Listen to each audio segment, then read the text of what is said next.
অন্ধ মনিবের মনের সব ভাষা যেন বোঝে গরু।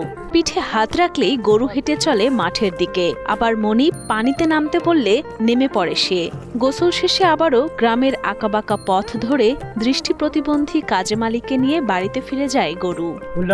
হাত দিলে যাবার শখ, খালি অমুক জায়গা সেটি চলে যায়, কোনো সমস্যা নেই। তিনি কোথায় যাবেন, কোথায় দাঁড়াবেন, অটোমেটিক গরু তার মনের ভাষা বুঝে যায়। এই লোক গরু ছাড়া এক মুহূর্ত থাকতে পারে না এবং চলাফেরা করতে পারে না। ছোট বাচ্চা যেমন হেঁটে নিয়ে বেড়ায়, এই গরু তেমনই তাকে চলাফেরা করতে সাহায্য করে। মানুষ ও প্রাণীর মধ্যে এমনই নিঃস্বার্থ ভালোবাসার অটুট বন্ধন দেখা যায় দিনাজপুরের বিরামপুর উপজেলার শিবরামপুর গ্রামে। একসময় দিনমজুরের কাজ করে সংসার চালালেও ২০০০ সালে এক দুর্ঘটনায় দুচোখে দৃষ্টি হারান কাজেম আলী। হঠাৎ অন্ধকার নেমে আসা জীবনে চলাফেরার জন্য অন্যের উপর নির্ভরশীল হয়ে পড়েন তিনি, কিন্তু হাল ছাড়েননি কাজেম আলী। ভিক্ষাবৃত্তির পথ বেছে না নিয়ে শুরু করেন অন্যের গরু পালন। শুরুতে চলাফেরায় সমস্যা হলেও ধীরে ধীরে গরুই হয়ে ওঠে তার পথ চলার সঙ্গী আর উপার্জনের পথ। এগুলা হলো পূর্বভুক্ত জিনিস। খারাপ গরু আসে না কেন আমার কাছে আলে নত শিকার হওয়ার।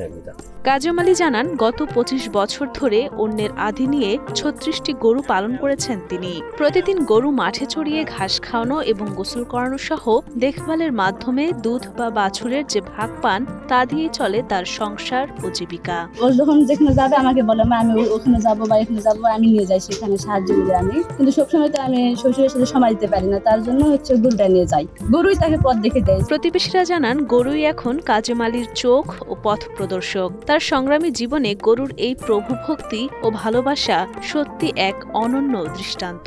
আগে সব কিন্তু ভালো ছিল, নিজের কাজ করতো, আবার অন্যেরও কাজ করে সংসার চালাইতো। তারপর থেকে একটা চোখে আগে সমস্যা হয়েছিল, তারপর আমরা ঢাকায় নিয়ে গেছিলাম। ওখানে চিকিৎসা করার পর, অপারেশন করার পর ২ চোখই অন্ধ। তখন থেকে যে নিজে তো আর চলতে ফিরতে পারে না। যেখানে দেখবেন যে অন্য একটু সামান্য সমস্যা হলে একটা মানুষ সাহায্য করার জন্য লাগতো, কিন্তু সেটা আমাদেরকে লাগে না, সেটা গরুর সাহায্যে চলাফেরা করে। উনি হাত পাতার জন্য রাজি নয়, সে নিজের পায়ে চলতে চায়।